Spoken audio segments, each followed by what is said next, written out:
Okay, so last week we ended with Rabbenu Kadosh, and it was kind of like the history of how the Semicha or why the Semicha was eventually discontinued, what caused it to stop, different lineages that Rabbenu Akadosh or Rabbi Yehuda Hanassi, the author or the composer, it's more correct to say the composer of the Mishnah, because he didn't actually write the Mishnah.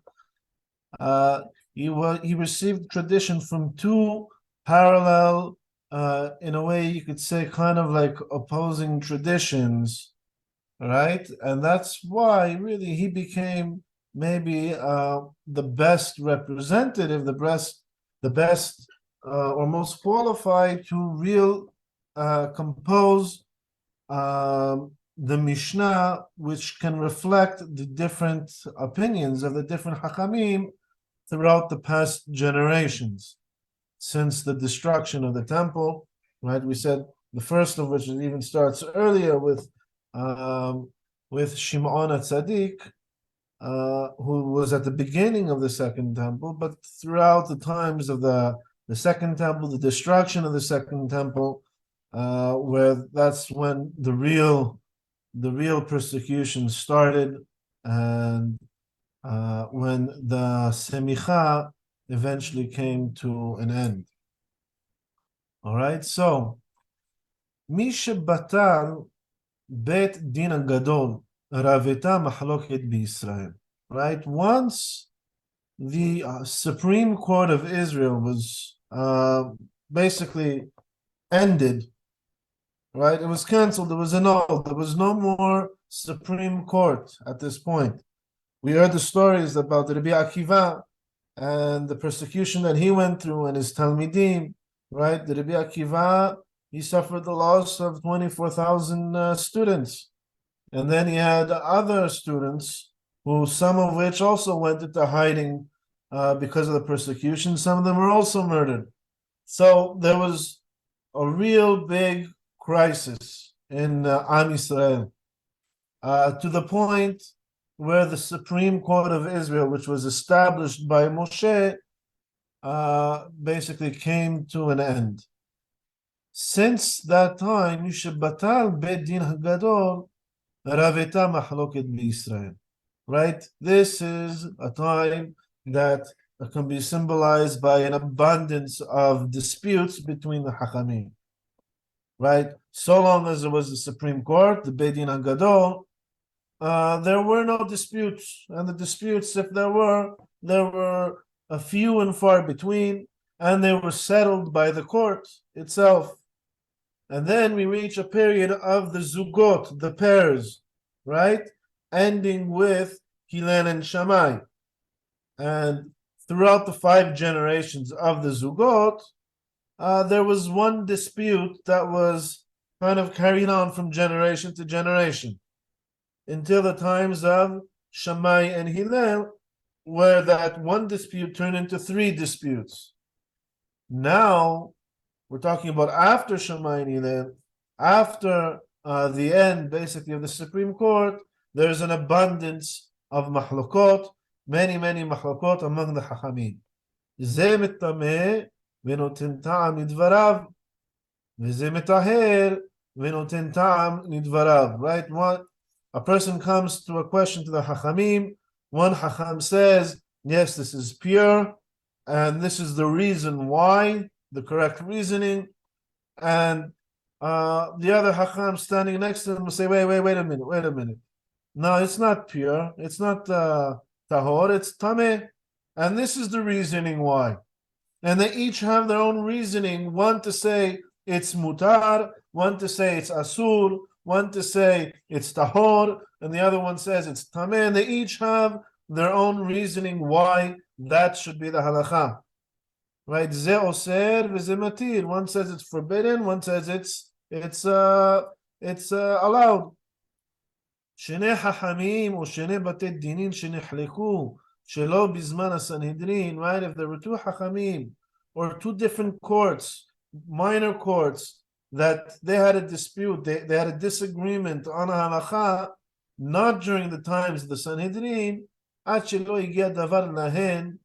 If they didn't have a specific tradition on it, ben bizman ehad, right? So they come, there's a question brought before the court, or maybe it's brought before this court, and in parallel, someone also goes ask the question in another court, whether it happened simultaneously or happened like one day after the other, 1 year after the other.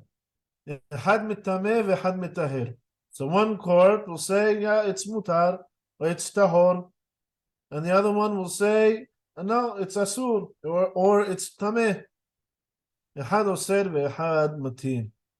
This is where they say, right? Mi shirabu talmideh. We'll get to that soon. He says there was raveta mahloket b'Yisrael, right? Once there was an abundance of students of Hillel and Shammai, right? Mi shirabu talmideh Shammai veHillel. Say raveta mahloket b'Yisrael. There was an abundance of mahlokot in Israel. The na'asat Torah kishte Torot. In the Torah, it seemed as if there are two different Torot. And we see this a lot today. A lot today. You have, it's like anyone who asks the question, is this mutar according to Halacha? The easiest way to answer and to be correct is, well, it depends who you ask. Right? Oh, what does the Shulchan Aruch say? Well, the Shulchan Aruch says this. But that could also be understood as him saying something else. And it's not so clear who to follow anymore. And it could really seem as if there are two different Torot, right? There's a simplest way to look at it is the Ashkenazim follow one set of minhagim and halachot, and the Sephardim follow another one. And and that's what it looks like from the outside. And this all started with the students of Shammai and Hillel. Right after the destruction of the temple and the relocation to Beitar, v'gam hareva Beitar, right? We spoke about the destruction of Beitar last week.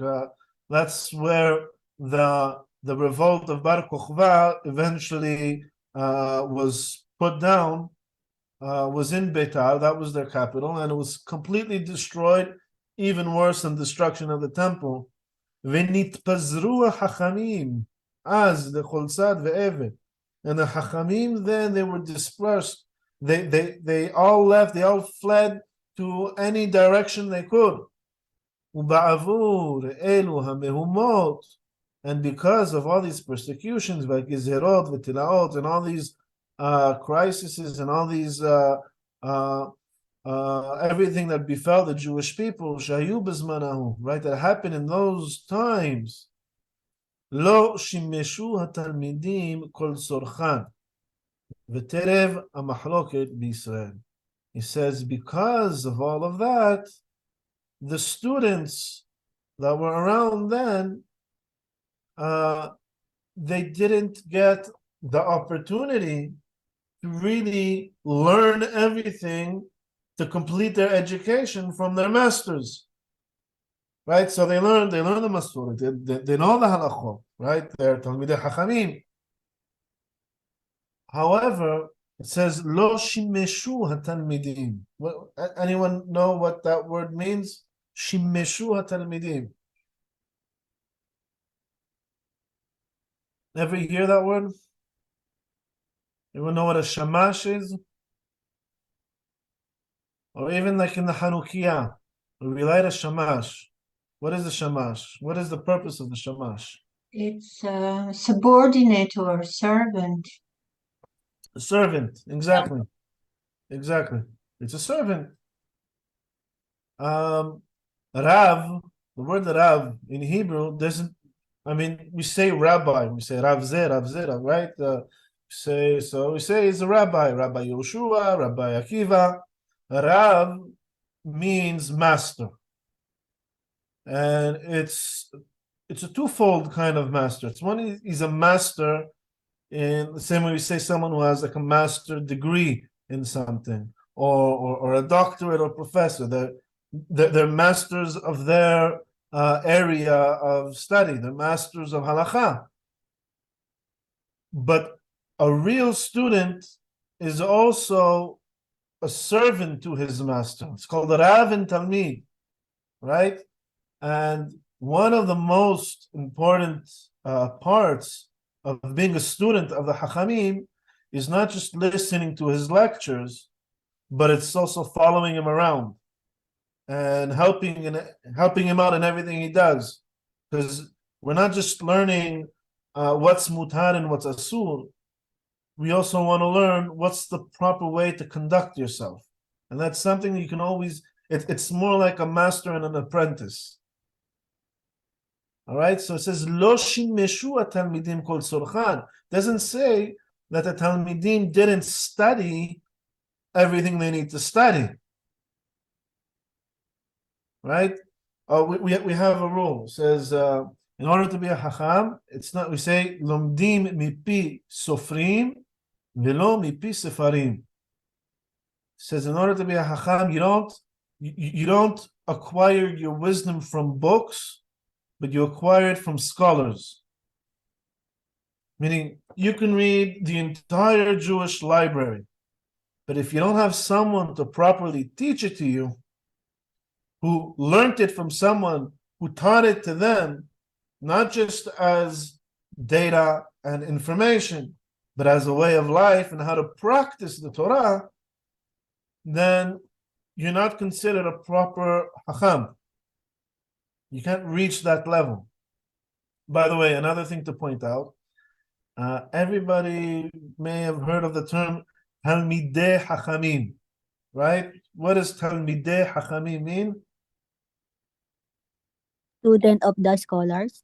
Student of the scholars, right? But you can understand Talmidei Hachamim as if the Talmidim themselves are Hachamim.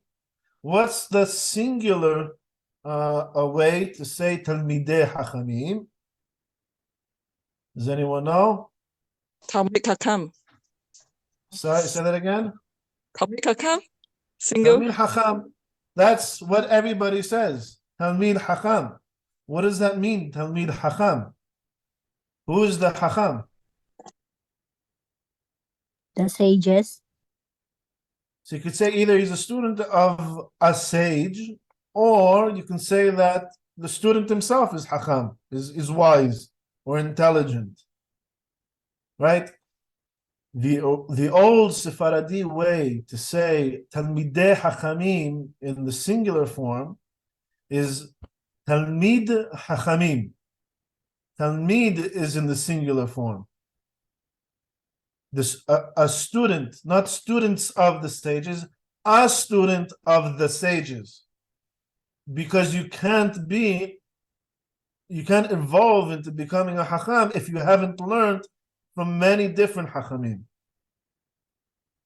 And so a very, very big part of of the Jewish or rabbinic education, or of high level study of Torah, is to have at least one Hacham that you learn from and that you serve. I remember I used to follow my rabbi around, carry his books for him. I'd go to his speeches, and then, all those walks back and forth, and I even helped him move his apartment. Right? He had to move. I help him pack. I'd help him move. I'd help him unpack and put everything in place. It's precious, precious time that you have with the Hacham to see how is he around his family, how is he around his wife, how does he raise his kids, to talk to him, to joke around with him. Actually, I used to play basketball and football with my rabbi. Actually, I learned Torah from him, and I also learned how to play football, because I'm from Canada. We never played football in Canada. He's American, and he needed people to play football with. That all is part of called Shimush Talmidei Hachamim. All right, that's a little sidetrack. So first of all,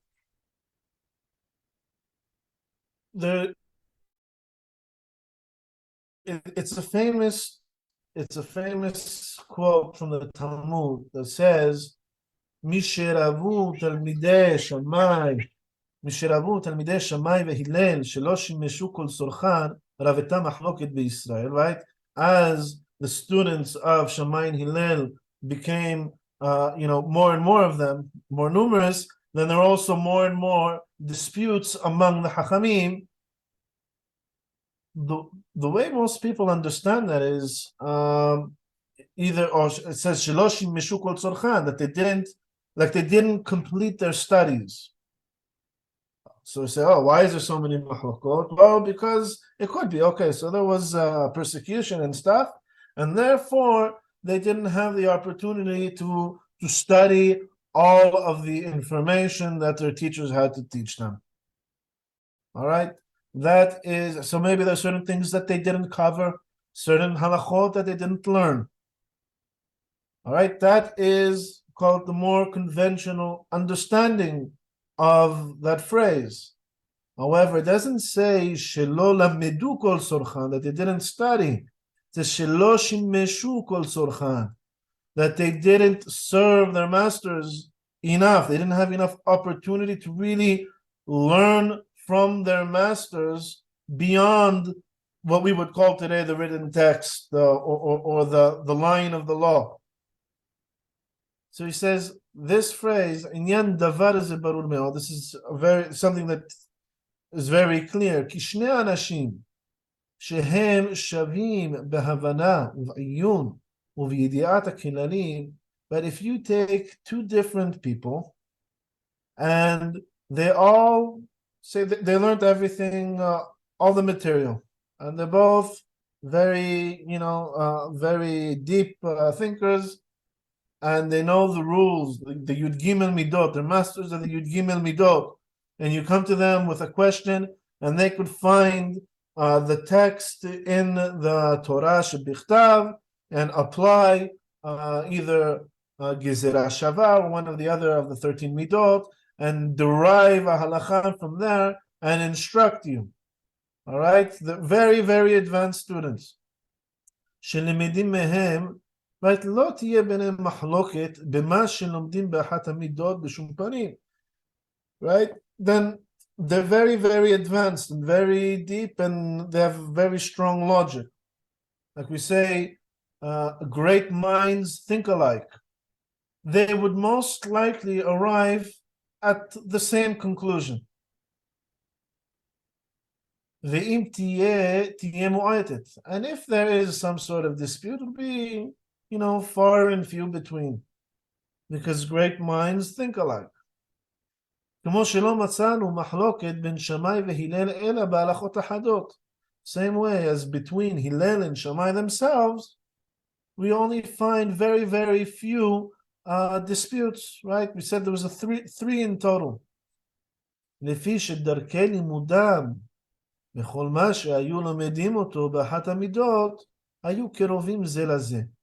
It says because when they would approach a new question and need to apply their own logic to derive a halacha, meaning we're not talking about settled law, and we're not talking about a halachot that we received by tradition. We're talking about a new question that arises. For instance, are you allowed to use electricity on Shabbat? All right, so one would say, if they all receive the same kind of education, and they're all very, very advanced in their learning, and they know how to apply the Yud Gimel Midot properly, then you won't really have much of dispute between the Hachamim. You come to one and they say, yeah, it should be mutar. And you go to another and say, yeah, it should be mutar. And maybe out of 10, you'll have one that says it should be asur, or the opposite. Or the opposite, right?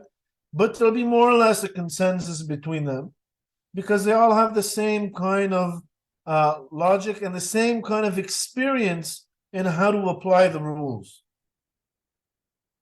וגם הכללים הנכונים שהיו אצל זה היו אצל השני, and also they all agree upon which rules to use. To say, in this kind of a case, it's better to use a gezerah shava, right? And they'll all pretty much use a gezerah shava. Maybe one will use a different, but most of them will pretty much use the same logic, the same rule, apply it to the same pesukim, and more or less they all arrive at the same conclusion. Right? But then, when during the persecutions where they can't sit down and study everything that they need to,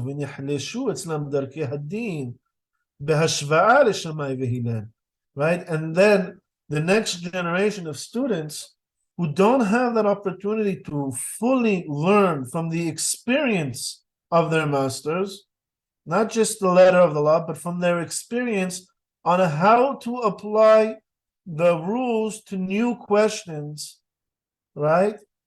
Then so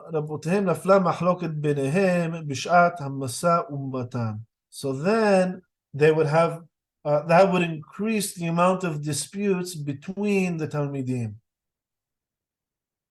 So first of all, we can see if we're talking about applying the 13 midot, right? And we're talking about a dispute where the Hachamim are they have a discourse between them, right? And they're trying to convince each other that they are right. What kind of halachot are we dealing with?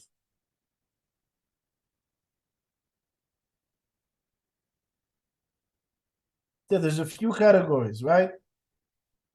The first category is masoret, anything we received in tradition.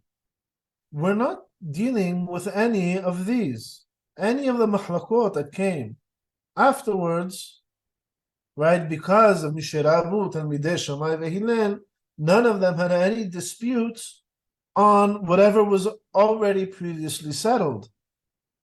Their disputes are only on new questions that require their logic or application of the 13 midot.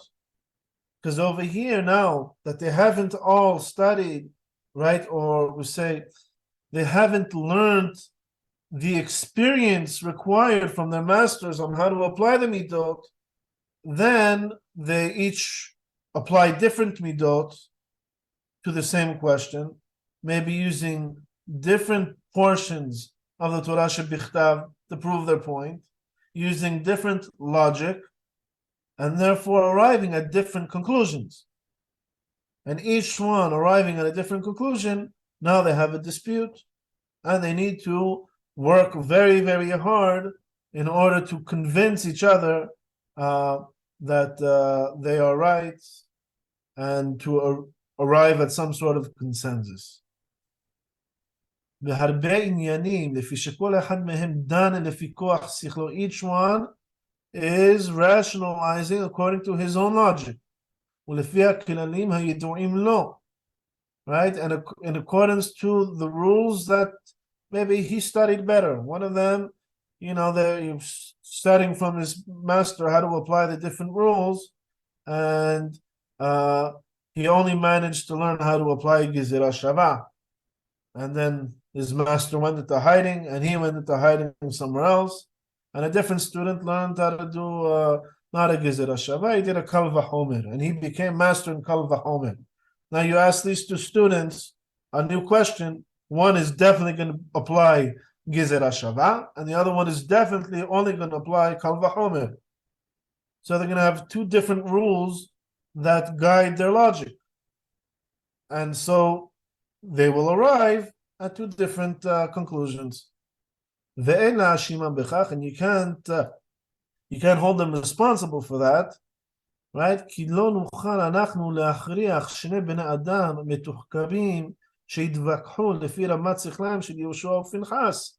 Right? Because you can't put them at fault for not being at the level of Yehoshua and Pinchas. Yehoshua and Pinchas, first of all, they learned from Moshe. Moshe was their master. And they had 40 years in the desert to learn from his experience on how to apply these rules. And so therefore they had no big disputes when a new question came to court. But we're talking about a different era and different people who didn't have that same opportunity. And so therefore, sorry, just 1 minute.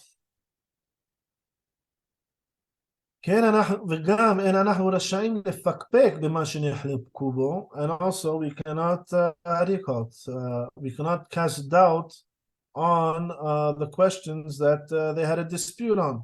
מפני שאינם כשמאי והלל או למעלה מהם. Because if they're not at the level of Shammai, we say, well, if they're not at the level of Shammai and Hillel, right, then therefore maybe the gezerot that they made aren't strong enough. Maybe we don't need to follow the Talmudim of Shammai and Hillel. He says, no, you can't say that. God did not say only if they are at the level of Yoshua and or how do you call it, or Pinchas, then we should listen to them. The mitzvah is לחייב אותנו לשמוע מן החכמים, אך מאיזה דור שיהיה. Right, we have a mitzvah to follow the Chachamim of our generation, whatever generation that is. Right, so you have to go to the shofet, the judge that is living in your times. So even if a previous court decreed one thing, you say, well, they were a lot more intelligent than the people living in our times, so I'll follow them and not the people living in our times. You say, no, you can't do that. The mitzvah of the Torah is to listen to the Dayanim living at your time. And this is the type of dispute that there was among the Chachamim. Lo shita'u b'kabbalatam, not that they misunderstood their tradition. Anything that we received by tradition is recorded, and that's all the settled law that was up until then. They all were full masters of that. The mahloket was only on new questions because they would each apply a different logic in order to derive an answer, which evidently got them to arrive at different conclusion. And one saying this is mutar, and the other saying it's asur. One saying this is pure, tahor, and the other saying it's tameh. Okay. Right, so you can't say that the tradition received by one is true, is emet, and the tradition received by the other is incorrect. He says no, they both receive the same tradition, and that is not what the disputes are on. And whoever really goes deep into understanding this and analyzing this, and I say it's actually kind of explicit when you read what the Hachamim said as they said it. Shelo shimeshu kol surchan. Right? Where it says because they didn't serve their masters enough. So they didn't get that opportunity to learn from their experience enough, as opposed to they didn't learn enough Torah. Because the Torah and the tradition that was known at their times was known to them as well. All the Chachamim knew that. It was only in how to apply our logic and our rules to new questions that arise. And this is an extremely, extremely important, fundamental thing to understand regarding the Torah, is that there are no mahlokot, even between the students of Shammai and Hillel and the students that came afterwards, regarding the tradition that we received generation after generation from Moshe Rabbenu. All the disputes arise from new questions and how to apply halachic logic and the rules in order to derive halacha on new issues. Is this understood? It's any questions regarding what we just learned? Or anything that's unclear? Yeah. Hi. Please go ahead. Who's this? Uh, Here, am I on? Yeah. Yeah, we hear you. Okay. Well, I was just reading about I'm trying to remember the word. Sorry, it just left my brain. What are the stories called? I'm trying to think. It's Midrash. Midrash. I was just reading that in the Middle Ages, so before like the 1300s, that no one took or people didn't really take the Midrash literally, but then Ashkenazi tradition started taking the Midrash literally, and Sephardic tradition maintained to take it more in a metaphorical, story-like way. Okay. That's a big divide.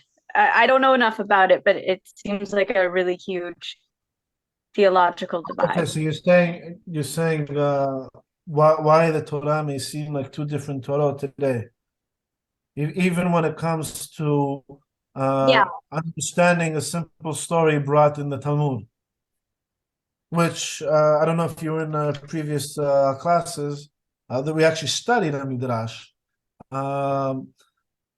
We see that there is no such thing as a simple story in the Talmud. Even the simplest of stories is something to be analyzed. Well, no, I'm saying more some Ashkenazim, I guess, some Ashkenazim tradition, take the Midrash literally, whereas I guess Sephardim don't. I'd say And that's a I don't pretty think it has to do with Ashkenazim anymore. Maybe it was like that at some point. Today, because people start studying Talmud when they're 15 years old, and even earlier. I think like it's like 12 years old even they start studying Talmud, which is material for very, very advanced students. Right? So it's like reading Genesis, the first chapter of Genesis, right? The Chachamim forbade teaching that first chapter of Genesis, like properly teaching it, in a form of less than a teacher and his two top students. So why? Well, the story, everybody knows the story of Genesis. It says because almost nothing there should be understood literally. Yet we read it publicly every year. Every kid knows the story of Genesis.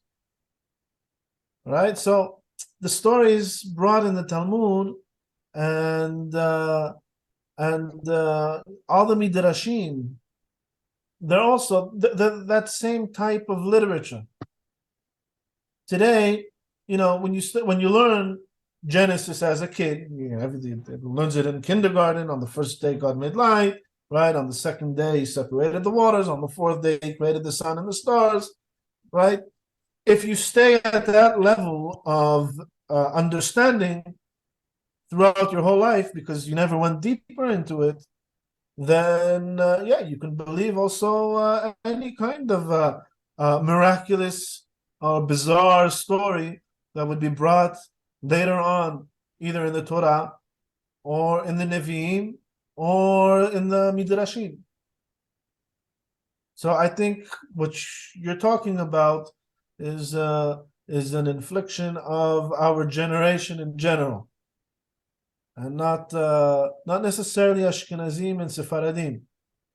It's most people studying Talmud today it's most people, and most people, started early at a young age, and so most people teaching Talmud are still teaching it at at least the story part, and the Midrashim at a kindergarten or elementary school level of understanding, and not really properly analyzing the words of the Chachamim, which is what the Midrashim are meant to be. Words of the Chachamim to the Chachamim. Anything else? Yeah, you mentioned an expression, gezerah shava, and also you mentioned, but I didn't catch it really, other.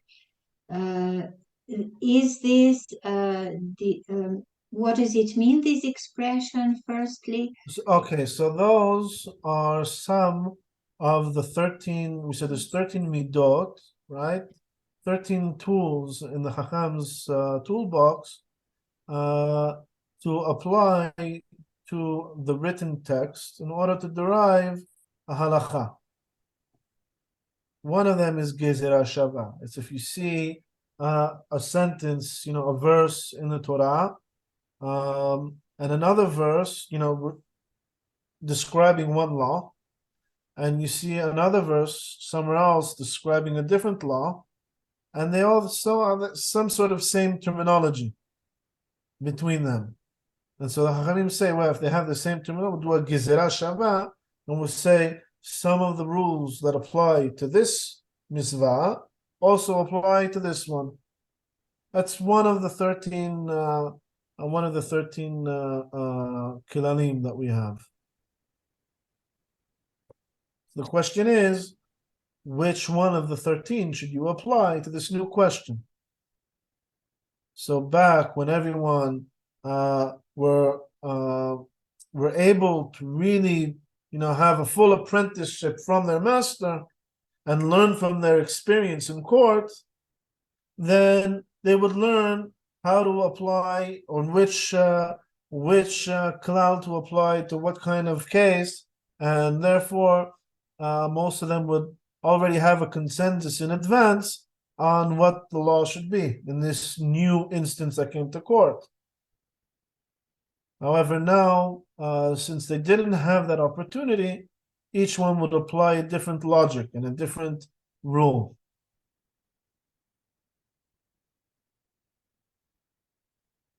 Okay, thank you. Understood? A little better, yes. It's an interesting. Gezerah means like the decision, or No, okay. So gezerah here actually comes from the word ligzor, like kind of like copy paste or cut and paste. Ligzor also means to derive something. So gezerah shava is like either you're cutting it out of its place, or you're deriving based on something that is equal between the two sources. Okay, thank you. All right. It's Any other questions? All right, so we'll continue. Sorry, Yes, okay. Back to Naomi. sorry. So are you saying that it's more Hasidic people, or wait, no, I forget which one, that take Midrash literally? It's not an Ashkenazi Sephardim issue. It's I think it's just a later generation issue. Both Sephardim and Ashkenazim, Hasidic or Lithuanian, they all have the majority of people taking the Midrashim literally, and they all have so-called the more advanced students and the rabbis and the Hachamim who will delve deeper into the meaning of the Midrash. okay, so it's not. Even a lot of rabbis today take the Midrashim literally.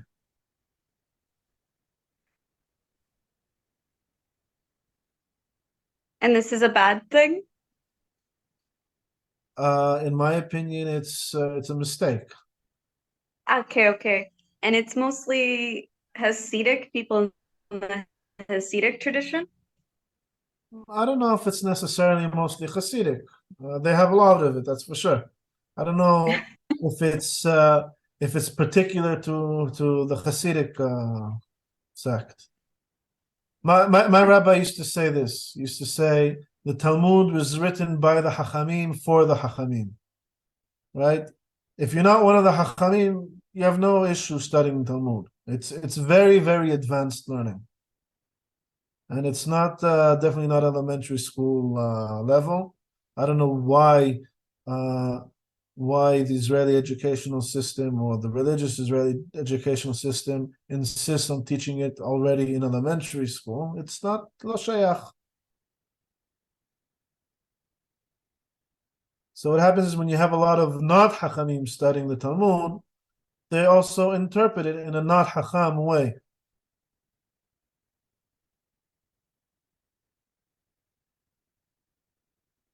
Did that answer your question? Kind of, yeah. It was Okay. interesting insight. All right, so I don't think it has anything to do with Hasidim and Lithuanians or Sephardi and Ashkenazi. I think it's just an infliction of this generation. All right, I'll continue, or is there any more questions? Continue it is. So you get it, Rav Shira Gaon. He said one of the latest of the Geonim. He wrote a long letter explaining the Mishnah and the Talmud. V'chol yamav shel Rashbag, right? And all the days of Rabban Shimon ben Gamliel. Remember, there was a lineage starting from Hillel to Rabban Gamliel, Rabban Shimon ben Gamliel, right?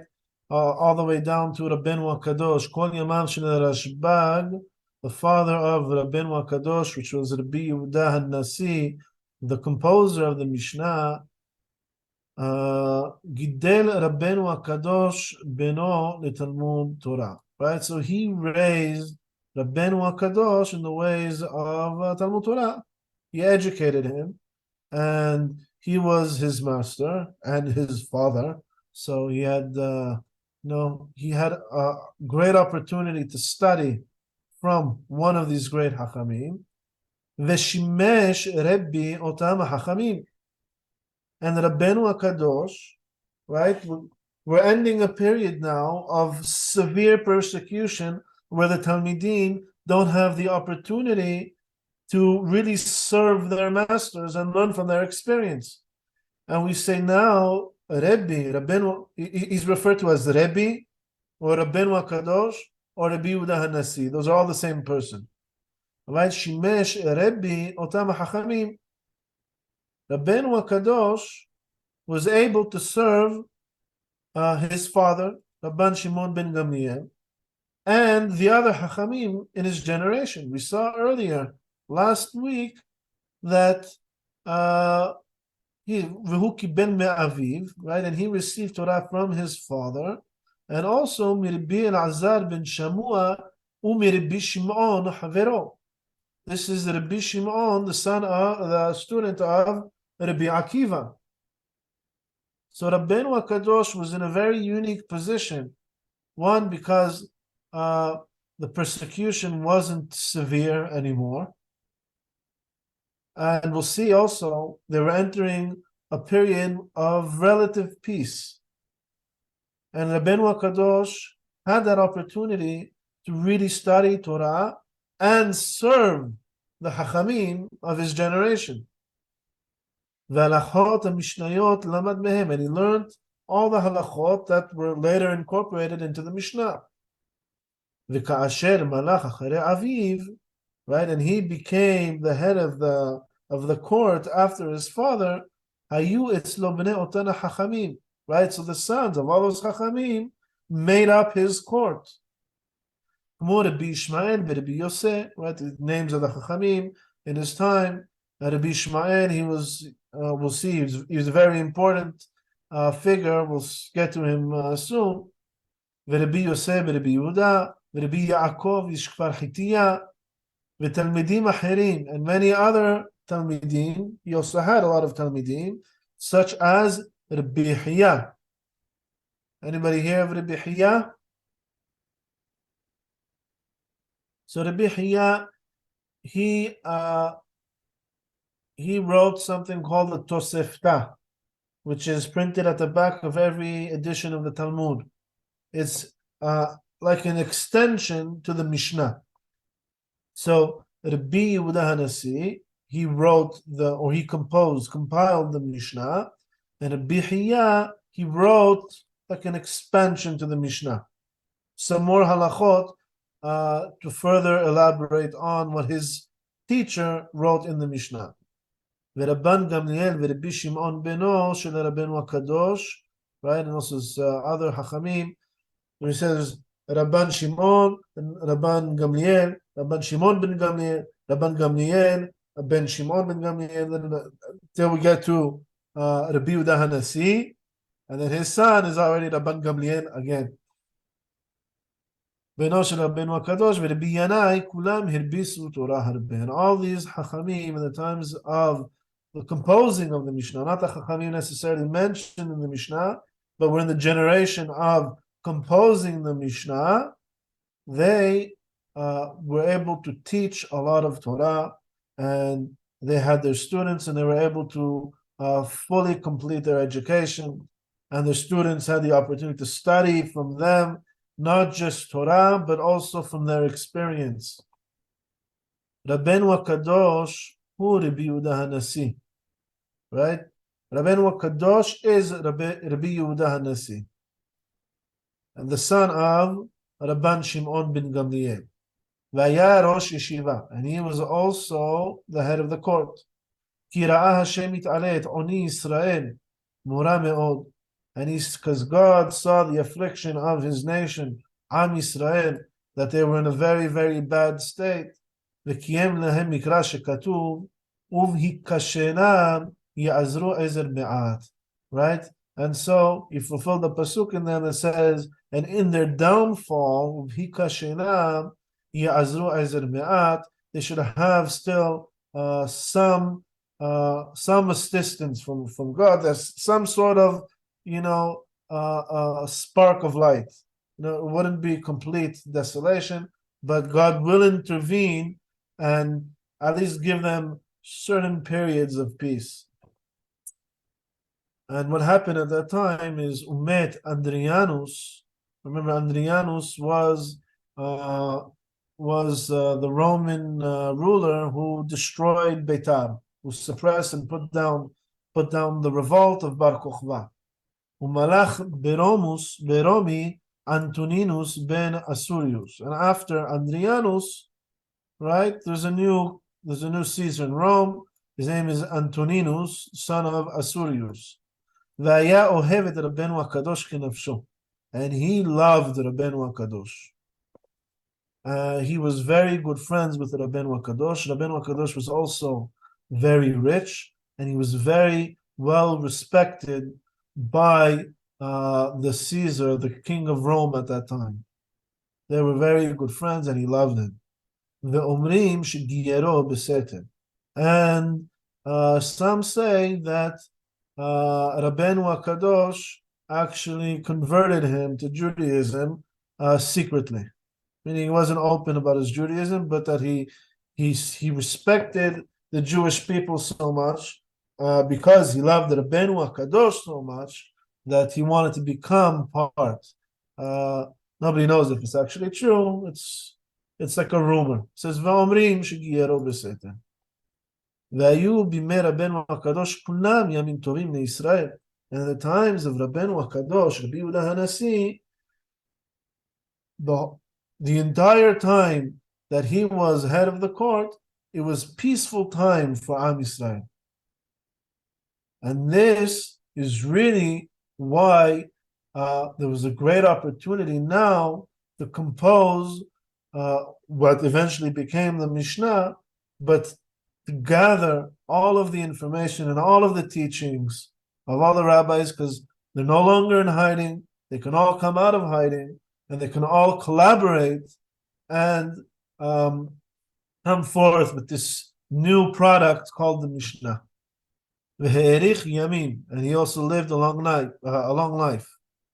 Ubeyamav met Antoninus umalach Antiphus ve'acharav Commodus. So now he's going through the kings of Rome that lived during the times of Rabbenu HaKadosh. Right, so Antoninus passed away, and after him there was Antiphus, and then he passed away, or he was replaced by another ruler named Commodus.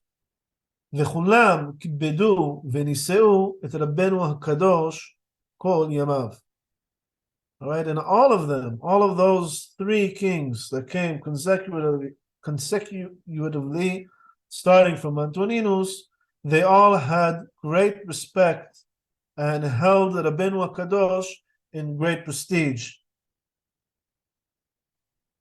So this was the end of the persecution, at least for a certain period of time, really giving an opportunity to to recover the wisdom that was lost. Any questions?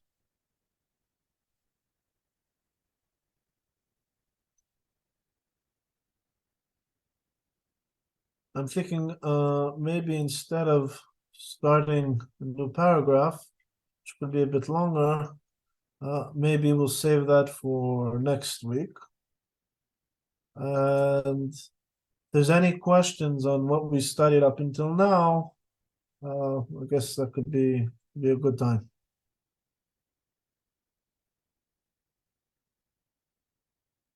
Or questions or insights or comments.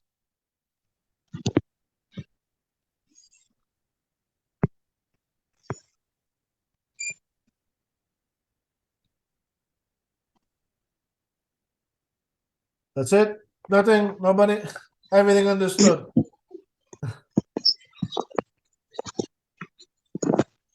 Far from it. Sorry? Well, it's a very, very high level for me, at least. Oh, okay. Did you hear the previous classes?